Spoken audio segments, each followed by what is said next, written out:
न संघर्ष ना तकलीफ तो क्या खाक मजा है जीने में। बड़े बड़े तूफान थम जाते हैं जब आग लगी हो सिल में। आइए फिर से आपका एक बार स्वागत है इनसाइड फैशन बाय विशाल सर के यूट्यूब स्टडी चैनल पर।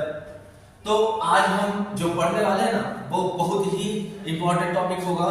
वो मैथ्स में भी, इंटरमीडिएट में जो मैथ्स लिए उनके लिए भी, और जो फिजिक्स में ये चैप्टर तो वही है। 11th में एक चैप्टर है जिसका नाम है वेक्टर एनालिसिस, और ये 12th में आपको मैथ में मिलने वाला है। तो ये बहुत ही बेसिकली अच्छा इंपॉर्टेंट चैप्टर है और इस पर न्यूमेरिकल्स भी भर भर के पूछे जाते हैं, चाहे वो कंपटीशन में हो चाहे वो बोर्ड एग्जाम के दृष्टिकोण से हो। एक मोटिवेशनल कोट के साथ हम स्टार्ट करेंगे।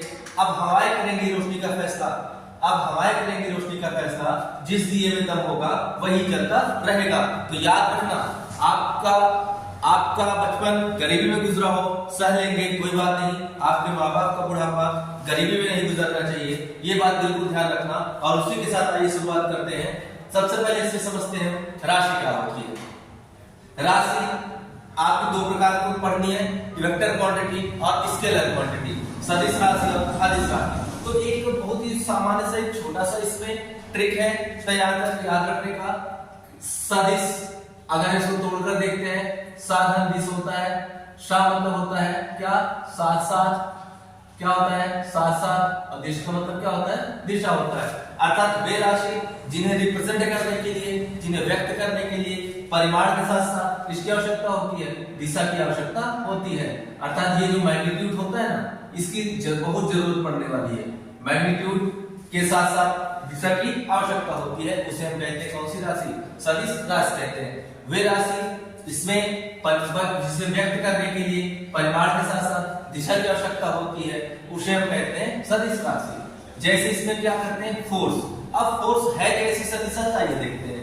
वेलोसिटी, उसके बाद जैसे अगर फोर्स एक किसी निश्चित दिशा में बल लगाएंगे, जैसे हमसे कह दिया 5 न्यूटन का बल, तो 5 न्यूटन का जो बल होगा ना वो पर्टिकुलर एक डायरेक्शन उसका होगा कि साउथ में लग रहा है, कि नॉर्थ में लग रहा है, कि ईस्ट में लग रहा है, कि वेस्ट में लग रहा है। उसी प्रकार से जैसे हमारी वेलोसिटी है, तो वेलोसिटी क्या होगा कि हम इस डायरेक्शन में मूव करेंगे। हमारी स्पीड 10 किलोमीटर या 10 मीटर पर सेकंड है, वो ईस्ट में है। तो कहने का मतलब ये अगर डायरेक्शन ये निर्देशित ना करे ना तो ये सदिश नहीं होगी, तब वो क्या हो जाएगी आपकी अदिश राशि हो जाएगी। तो अदिश की बात करें तो अदिश जो होता है ना वो आपका आ बराबर आधन दिश होता है। आ मतलब यहाँ पर नहीं से है, इस वाले क्या होगा दिशा होगा। तो वे राशि जिन्हें व्यक्त करने के लिए परिमाण की तो आवश्यकता होती है लेकिन दिशा की आवश्यकता नहीं होती, उस राशि को कौन सी राशि कहते हैं, अदिश राशि कहते हैं।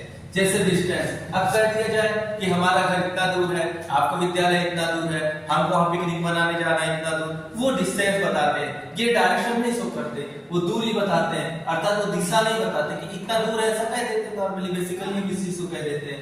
और 5 किलोग्राम, 10 किलोग्राम, 15 किलोग्राम, ये थोड़े कहते हैं 15 किलोग्राम वेस्ट में, ऐसा तो है नहीं, ईस्ट में वेस्ट में ऐसा करते नहीं, या नॉर्थ में।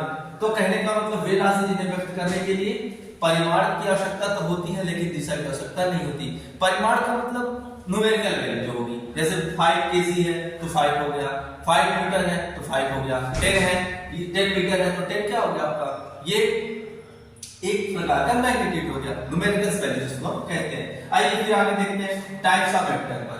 टाइप्स ऑफ वेक्टर की अगर हम बात कर लेते हैं तो equal vector, unequal vector, unit vector and zero vector. Equal vector क्या होता है, दो ऐसे सदिश होते हैं, दो ऐसे वेक्टर्स होते हैं जिनके परिमाण और डायरेक्शन दोनों क्या होते हैं, सेम होते हैं।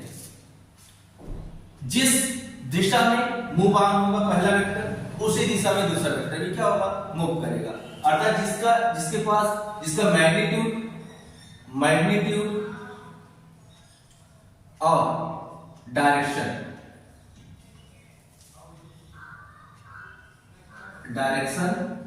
वो क्या हो, सेम, उसे हम क्या कहेंगे, सदिश का कौन सा सदिश, समान सदिश कहेंगे। सदिश को रिप्रेजेंट कैसे किया जाता है, इसको देख लीजिए। जैसे मान लीजिए कोई एक सदिश है, इसके ऊपर एक वेक्टर लगा देते हैं, मतलब एक तीर लगा देते हैं, ये कहता है क्या, जिसको कहते हैं सदिश राशि। अब इस तीर में क्या होता है, ये जो एरो है आपका ना, ये एरो जो है, ये तो परिमाण को व्यक्त करता है, ये मैग्नीट्यूड हमको बताता है और ये बताता है कि किस डायरेक्शन में हम जा रहे हैं। कुछ भी घटना जो भी चीज हो रही हो ये डायरेक्शन बताता है। तो कोई कहने को मतलब ये आपको परिमाण बताएगा, इसको टेल बोलते हैं। ये हेड आपको क्या बताएगा, डायरेक्शन बताएगा। तो नोटेशन यही होता है, नोट करने का इसका तरीका होता है।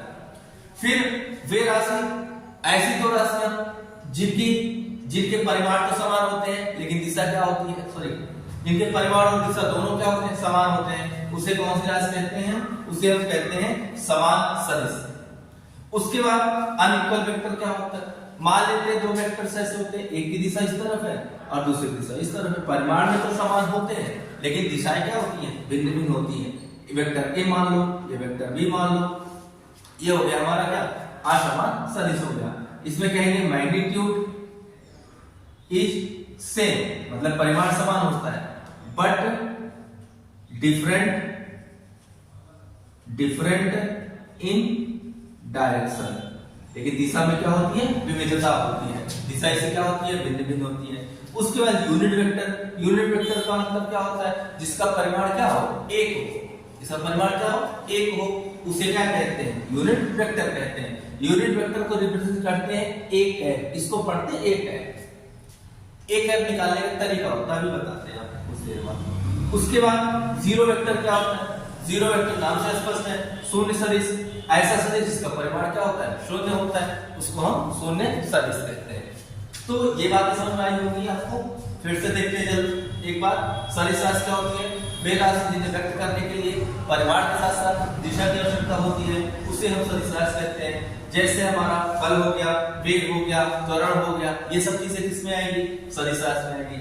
अदिश राशि क्या होता है, वे राशि जिन्हें व्यक्त करने के लिए परिमाण की तो आवश्यकता होती है लेकिन दिशा की आवश्यकता नहीं होती, उसे हम क्या, कौन सी राशि कहते हैं, उससे हम कहते हैं अदिश राशि। जैसे हमारे डिस्टेंस हो गया, मास हो गया, ये सब चीजें अदिश राशि में आ जाएगी। उसके बाद सदिश को रिप्रेजेंट करते हैं, एक के ऊपर वेक्टर, एक लाइन तीर लगा देते हैं इसके ऊपर, इसको हम सदिश का रिप्रेजेंटेशन कहते हैं।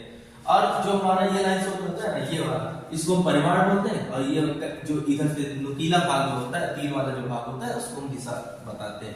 फिर इसके बाद टाइप्स ऑफ वेक्टर देख लेते हैं। टाइप्स ऑफ वेक्टर क्या होता है, समान, एक समान वेक्टर होता है, समान सदिश, असमान सदिश, एकांक सदिश और शून्य सदिश। तो बच्चों में बात ध्यान रखना कि जो समान सदिश होता है, दो ऐसे सदिश, those two vectors who have same in magnitude as well as direction, जिनके दो सदिश होते हैं जिनके परिमाण तो समान होते हैं और उनकी दिशाएं भी क्या होती हैं, समान होती हैं, उसे हम क्या कहते हैं, समान सदिश कहते हैं। असमान सदिश क्या होता है, अनइक्वल वेक्टर्स होते हैं।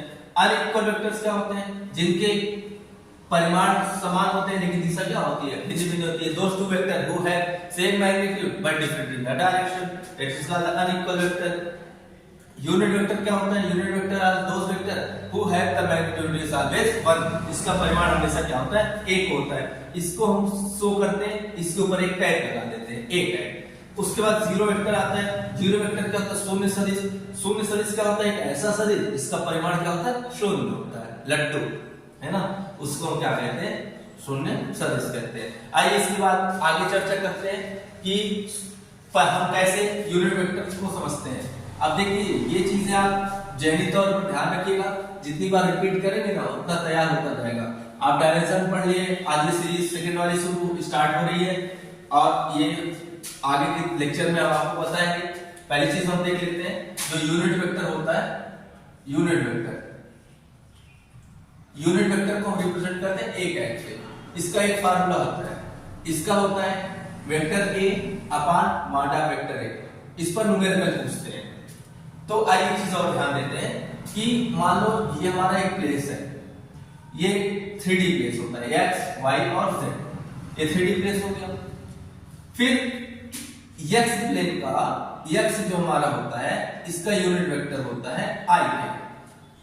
यह डायरेक्शन का यूनिट वेक्टर क्या होगा, i कैप। हम कंसीडर कर लिए, इसका कर लिए j कैप और इसका कर लिए k कैप। तो i, j और k ये चीजें हो गई। इसको हम वेक्टर के फॉर्म में जब लिखते हैं, वेक्टर a बराबर लिखते हैं, तो मान लीजिए आपको दो तरीके से दे सकता है। एक जैसे वेक्टर a दे दिया 2i cap plus 3j cap minus 4k cap, एक ऐसे दे सकता है। कहेगा क्वेश्चन में you find out the if, question देख लेते हैं, if vector A equal to I cap plus 3j cap minus 4k cap, then find out the value of vector A cap, मतलब ये वैल्यू ऑफ यूनिट वेक्टर। तो simple सा कुछ solution इसका हम देख लेते हैं, बहुत आसान सा प्रश्न है, उसमें बहुत कुछ कठिनाई नहीं होगी। सॉल्यूशन में देखते हैं, क्योंकि हम ये फार्मूला जानते हैं, A कैप इक्वल होता है mod A, sorry vector A upon mod of vector A, और वेक्टर A जो है वो वेक्टर A यही हो जाएगा। सबसे पहले सीख लीजिए मॉड ऑफ वेक्टर A कैसे निकालेंगे। मॉड ऑफ वेक्टर A निकालने के लिए होता क्या है कि प्रोडक्ट ऑफ I कैप का गुणांक, उसके बाद I कैप गुणांक का वर्ग हम कर देंगे, प्लस उसके बाद J कैप गुणांक का वर्ग, J कैप का गुणांक, फिर उसका वर्ग करेंगे, फिर प्लस K कैप का गुणांक, फिर इसका हम क्या कर देंगे, वर्ग कर देंगे, ये हमारा निकल जाएगा। तो हम इसमें देखते हैं कि I कैप का जो है गुणांक है ना, I कैप का गुणांक कितना है बच्चों, 2, तो 2 का स्क्वायर, उसके बाद J का गुणांक कितना है, 3 है, 3 का स्क्वायर, और प्लस K का गुणांक कितना है, -4, तो ये -4 का स्क्वायर हो गया। आगे से सॉल्व करते हैं, 2 2 4, 3 3 9 और 4 4 16, ये हो जाएगा √29। √29। अब हमको कहा है कि फाइंड आउट कीजिए यूनिट वेक्टर, तो यूनिट वेक्टर A कैप बराबर, फिर से फार्मूला हमको ये पता है, अब इसमें वैल्यू पुट कर दीजिए, 2I cap plus 3j cap minus 4k cap upon √29, ये हो गया आपका एक खूबसूरत सा क्वेश्चन का हल। तो आई होप कि समझ में आया होगा। इसको ध्यान दीजिएगा, ये 12th के ना जब आप स्केलर मैथ्स में पढ़ेंगे सेकंड पेपर में, तो उसमें 12th में भी ये बहुत काम आने वाला है, इसलिए 11th और 12th के लिए बेसिकली ये बहुत इंपॉर्टेंट है, और दोनों लोग जरूर देखिएगा इस चीज को। और यूनिट वेक्टर पे एक क्वेश्चन और लेते हैं, दो तरीके से पूछता है, कभी कभी केवल हमको एक निर्देशित पॉइंट दे देता है। जैसे देखते हैं एक क्वेश्चन इस पर और करते हैं, मान लीजिए ये दे दिया क्वेश्चन, हम देखते हैं if vector A equal 2 0 4 find out the unit vector of vector A। तो इसमें भी कुछ है नहीं, सबसे पहले हम इसको I J कैप के रूप में, I J K के रूप में लिखेंगे, 3D के रूप में लिखेंगे। तो वेक्टर A इक्वल, हमेशा याद रखिएगा ये वाला जो होता है I कैप का मल्टीपल, इसका मतलब 0j कैप, इसका मतलब 4k कैप है। तो ये इजी है, मतलब ऐसा कुछ नहीं कि समझ में नहीं आने वाला है। ये पहले चीज याद रखिएगा, ये दिया तो इसका मतलब पहले x है, x के साथ हम प्रोडक्ट करेंगे I कैप का, फिर j, फिर k, उसका हमको फाइंड करना है। सिंपल, इसके पहले वैल्यूज निकाल लीजिए। मॉड ऑफ एक वेक्टर बराबर I कैप का गुणा 2 का स्क्वायर, j कैप का गुणा 0 का स्क्वायर, k कैप का गुणा 4 का स्क्वायर, तो 2 2 4 0 यहाँ, 4 4 16, ये हो जाएगा कितना 20। इसको सबको 2 into 205 में लिखते हैं, उसके बाद 2√5 लिख लेते हैं। फिर इसके बाद A कैप निकालना है, A कैप बराबर vector A upon mod vector A होता है। वैल्यू पुट कर दीजिए, यहाँ हमने निकाल रखी वैल्यू, इसको इस तरीके से 0j cap plus 4k cap upon आ जाएगा 2√5, और इसको हटा लो, 0j कैप का मतलब ही कुछ नहीं होता, हटा दीजिए। तो यहाँ वेक्टर A कैप जो आपका आएगा 2 यूनिट वेक्टर जो आएगा A का 4k अपॉन √2√5, ये हो गया आपका फाइनल रिजल्ट। तो ये चीजें यूनिट वेक्टर पर आधारित है। यूनिट वेक्टर में क्या होता है, यूनिट वेक्टर एक ऐसा वेक्टर होता है, एक ऐसा सदिश होता है जिसका परिमाण हमेशा एक होता है, उसको हम यूनिट वेक्टर कहते हैं। आगे देखते हैं इस पर, हमारा एक इसमें आता है, दो प्रकार के हमको इसमें गुणनफल पढ़ने होते हैं, एक डॉट गुणनफल, एक क्रॉस गुणनफल, क्रॉस प्रोडक्ट और डॉट प्रोडक्ट। क्रॉस प्रोडक्ट और डॉट प्रोडक्ट हमको पढ़ने होते हैं। तो इसमें पहले हम डॉट प्रोडक्ट पढ़ते हैं। Dot product. डॉट प्रोडक्ट क्या होता है? अगर मान लो दो सदिश का जो अदिश गुणनफल, इसको हम अदिश गुणनफल कहते हैं, इसको अदिश गुणनफल कहते हैं। दो सदिशों का जो अदिश गुणनफल होता है ना, जैसे vector A dot vector B, इसको डॉट प्रोडक्ट कहते हैं चाहे अदिश गुणनफल कहेंगे, दोनों बात एक ही है। तो देखो बहुत आराम से, दो सदिशों का अदिश गुणनफल उन दोनों सदिशों के परिमाण तथा उनके मध्य बने कोण के कोज्या के गुणनफल के बराबर होता है। It's a very easy. तो दो सदिशों का जो अदिश गुणनफल होता है उन दोनों सदिशों के परिमाण तथा उनके मध्य बने कोण के कोज्या के गुणनफल के बराबर होता है। तो ये हो गया आपका अदिश गुणनफल। इसके बाद एक होता है ना आपका, उसको हम क्रॉस प्रोडक्ट बोलते हैं। क्रॉस प्रोडक्ट माने सदिश गुणनफल। अब सदिश गुणनफल में क्या आएगा? सदिश गुणनफल में सेम डॉट को चेंज करके क्रॉस कर देंगे। Vector A cross vector B, ये इक्वल होता है mod vector A upon mod vector B और इनटू साइन थीटा होता है। तो दो सदिशों का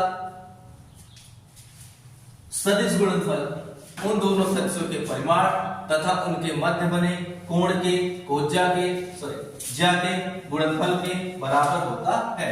ये हम जान गए इस चीज को। इसके बाद क्या होगा कि इस पर एक न्यूमेरिकल्स आता है। अब न्यूमेरिकल्स में यहां से एंगल निकालने के लिए आपसे पूछ लिया जाता है कि cos थीटा इक्वल क्या हो जाएगा? Vector A dot vector B upon mod A upon माडा बी। इसको समझने से पहले आपको एक बात और पढ़नी पड़ेगी कि आई क्रॉस आई, जे क्रॉस जे, के क्रॉस के, उसके बाद I dot I, J dot J, के डॉट के का गुणनफल होता क्या है, इसको हम समझते हैं। अब इसमें हम ये चीजें समझेंगे कि कैसे हम निकाल लेंगे। जैसे मान लीजिए एक सर्किल बना लेते हैं, हमको 3D की जरूरत होगी। 3D प्लेस आप कैसे समझेंगे? 3D प्लेस दीवार के कार्नर को देखिएगा, किनारे पर आपको 3D प्लेस समझ में आ जाएगा। एक दाएं तरफ जाएगा, एक बाएं तरफ, एक ऊपर की तरफ। तो 3D प्लेस को जनरली हम इस तरीके से दर्शा सकते हैं। तीनों एक दूसरे के परपेंडिकुलर होते हैं, तीनों के बीच एक दूसरे के बीच 90 अंश का कोण बनता है। यहाँ रख लिए आई कैप, यहाँ रख लिए जे कैप, इसको कहिए क्या के cap.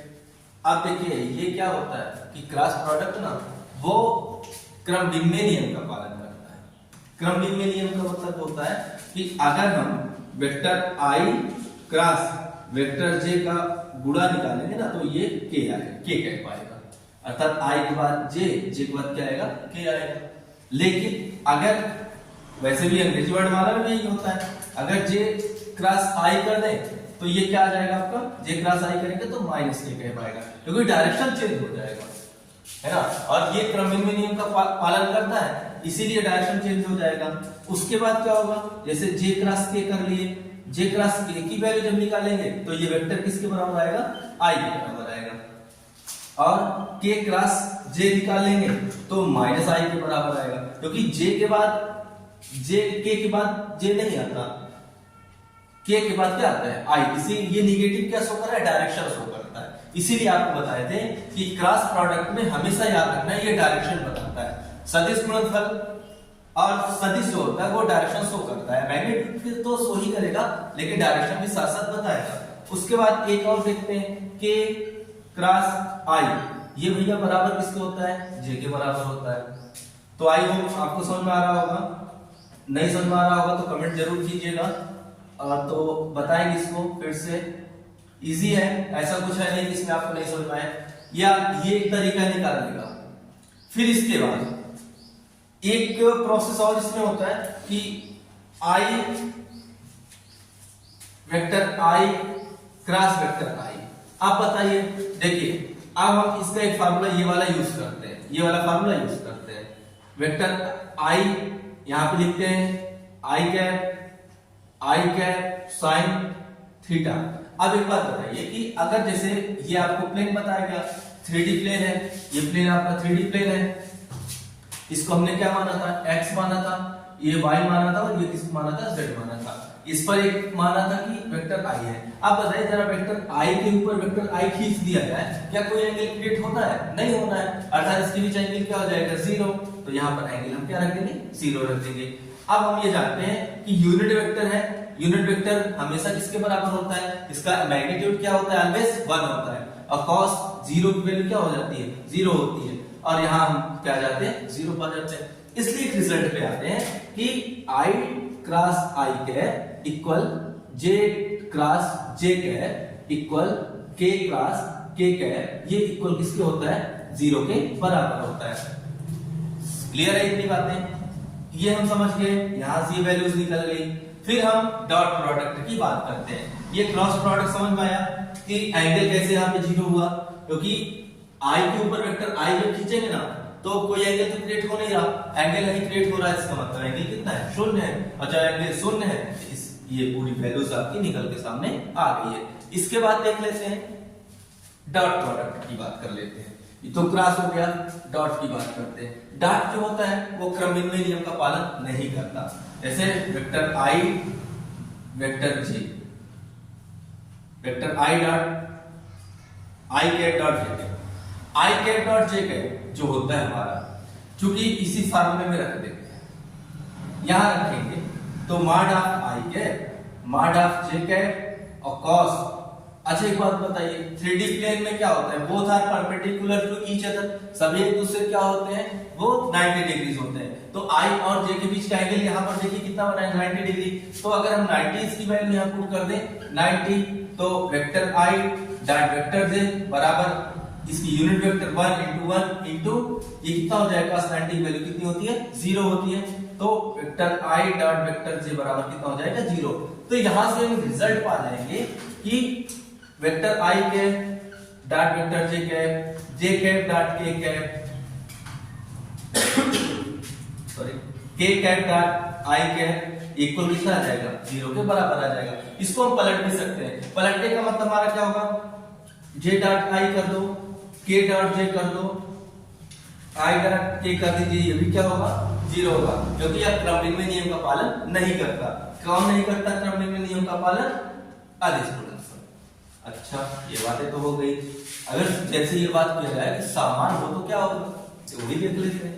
Vector i dot vector i को ये होता है i cap mod of i cap mod of j cap और cos।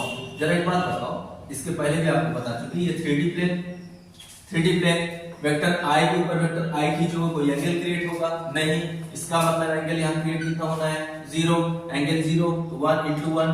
We know that the value of cos theta is cos 0 degree is 1 into 1 is always 1। तो दो समान प्रकार के अगर यूनिट वेक्टर्स है i कैप, तो यहां से हमको एक रिजल्ट मिलेगा i cap dot i cap equal j cap dot j cap equal k dot k equal क्या होगा, 1 के बराबर होगा। तो ये सामान्य सी डिफिनेशन, सामान्य सा सब रूल्स है, और इसके न्यूमेरिकल्स इतने इंपॉर्टेंट है। तो इंटरमीडिएट के बोर्ड एग्जाम्स में ये तो ऑब्वियसली मैथ्स वाले तो बिल्कुल रूप से ध्यान दें कि ये इंटर में पूरा मिलने वाला है आपको सेकंड पेपर के मैथ में, और कंपटीशन के दृष्टिकोण से ये ज्यादा महत्वपूर्ण है। इससे क्वेश्चंस बहुत आते हैं, न्यूमेरिकल्स आते हैं, इसके न्यूमेरिकल्स की भी चर्चा करनी है। तो न्यूमेरिकल्स आज इसका बेसिक थ्योरी आप पढ़ लिए, अब इसकी न्यूमेरिकल 1-2 कर लेते हैं, उसके बाद देख लेते हैं। जैसे देखिए एक छोटा सा न्यूमेरिकल करते हैं इस पर। मान लीजिए हमको एक क्वेश्चन दे दिया कि क्वेश्चन वेक्टर a बराबर 2i cap 3j cap plus 2k cap, vector b बराबर दे दिया i cap minus j cap plus 2k cap. अब कह रहा है कि फाइंड कीजिए vector a dot vector b। तो आसान सा तरीका है, सॉल्यूशन कर देख लेते हैं। आसान तरीका मतलब vector a dot vector b रख देते हैं। आपको भी इसके पहले एक छोटा सा आप देखे थे, vector a dot vector i cap dot i cap equal j cap dot j cap equal k cap dot k cap. ये कितना होता है, 1 के इक्वल होता है। और इससे जैसे i j जे के और के कैप डॉट आई कैप बराबर 0 का होता है। तो उतना लंबा क्या करने की हमको जरूरत है, 2 और यहाँ पे ले लेते हैं 2 और इसका इसे मल्टीप्लाई जब कराएंगे तो आई कैप डॉट आई कैप आएगा, 3 का इसमें करा लीजिए माइनस हो जाएगा 3, जे कैप डॉट जे कैप आ जाएगा, उसके बाद 2 का इसमें करा लीजिए 2 2 4, के कैप डॉट के कैप आ जाएगा। तो ये हो जाएगा 2 इसकी वैल्यू 1 होती है इंटू 1 माइनस 3 इसकी वैल्यू 1, 4 इंटू 1, तो आ कितना गया 2 माइनस 3 प्लस 4, यहाँ कितना जाएगा 2 और 4 क्या हो जाएगा 6 माइनस 3 इक्वल क्या जाएगा 3 यूनिट, 3 मात्रा। तो ये चीजें समझ में आ गई होंगी। तो इस पर आप प्रैक्टिस कीजिए। एक क्वेश्चन आपको दे देते हैं, इसको हल कर लीजिएगा, हल करके इसको रिप्लाई कीजिएगा, बताइएगा कि इस लोग को आया कितने को नहीं आया है, कमेंट जरूर करके बताइएगा। एक वेक्टर ए है, आप ले लीजिए i cap plus 2j cap minus k cap, और वेक्टर बी बराबर है 4k cap sorry 4j cap minus 2k cap. Find करना है आपको, इसमें एक क्वेश्चन में फाइंड करना है। पहला क्वेश्चन आपका, ये आपका दूसरा क्वेश्चन, और उसके बाद एक क्वेश्चन आपको ये करना है vector A dot vector B, ये तीनों करके आने हैं जो अभी अभी देखना स्टार्ट किए हैं। जरा इस बात को ध्यान दें, एक डायमेंशनल एनालिसिस का चैप्टर 1 कंप्लीट हुआ है, उस पर एक न्यूमेरिकल पोर्शन हुआ है, उसको जाके देखिए, सब्सक्राइब लाइक शेयर कीजिए अपने फ्रेंड्स को। उसके बाद ये आपका वेक्टर एनालिसिस का आज पहला लेक्चर, कल इसके बाद आगे का चलेगा, और जितने भी टॉपिक्स में बताए गए वो ध्यान से समझ के उसमें आसानी के साथ 2-3 बार नहीं समझ आता है तो 2-3 बार देखिए वीडियो को, निश्चित रूप से समझ में आएगा। और लाइक शेयर और कमेंट करना, सब्सक्राइब करना ना भूलें, अपने फ्रेंड्स को बताएं ये चीजें, ये न्यूमेरिकल्स कल आप लोग कमेंट में जरूर करके बताइएगा कि कितने को समझ में आया, कितने को नहीं समझ में आया है, और नहीं आता है तो फिर से कल ही क्वेश्चन साल बाबू करवाएंगे, निश्चित रूप से करवाएंगे साल, लेकिन जरूर ट्राई कीजिएगा, क्योंकि प्रयास करना आपकी जिम्मेदारी है। अगर प्रयास नहीं करते हैं तो जब प्रयास नहीं करेंगे सफल असफल होने का कोई मतलब नहीं है। सफलता केवल और केवल उन किस्मतों के में ही नहीं होती, सफलता के लिए आपको मेहनत करना होता है। तो अपने आप को बिल्कुल झोंक दीजिए पढ़ाई में, तैयारी में, और मेहनत कीजिए और खूब मेहनत कीजिए। और आपको इस समय जो त्योहार का माहौल है, इस समय जो त्योहार का सीजन चल रहा है, आपको बहुत परेशानी आएंगी। परेशानी का मतलब क्या होगा, कल दशहरा का आप लोग अच्छी खासे एंजॉय किए होंगे, हम समझते हैं कि आप एंजॉय जरूर किए होंगे, अच्छी बात है, एंजॉय भी कीजिए, क्योंकि एंजॉय भी करना चाहिए। वक्त जिसकी मस्ती जिंदा है उसकी हस्ती जिंदा है, यही जानते रहिएगा। और वक्त जो होता है ना, वक्त जो होता है वो इंसान को बदल देता है। समय एक ऐसा कालचक्र है जो अच्छे को सही कर दिया है। तो आप इस त्योहार के सीजन में केवल लुत्फ ही मत उठाइए, अपने मूल उत्तरदायित्व को समझिए। आपको पढ़ना भी है, त्योहार भी देखने हैं, इसके बाद अपने आप को 4-6 साल समय दे दीजिए ना, उसके बाद क्या होगा, इसमें आपको बेहतर परिणाम मिलेगा। आने वाला भविष्य आपका एक सुनहरा भविष्य जो कि सामने दस्तक दे रहा है, वो इंतजार कर रहा है। आपका जो भविष्य है ना, वो बहुत अच्छा से सामने आ रहा है। आपका सुनहरा कल बहुत अच्छा होगा। आपका पास्ट में क्या हुआ भूल जाइए, फ्यूचर में क्या होने वाला है वो भूल जाइए, आप केवल प्रेजेंट को अच्छा बना लीजिए, निश्चित रूप से आप सफल हो जाएंगे। सफलता इस बात पर निर्भर करती है कि आपका असफलता सिद्ध करती है, सफलता का प्रयास जो है वो पूरे मन से नहीं किया गया है।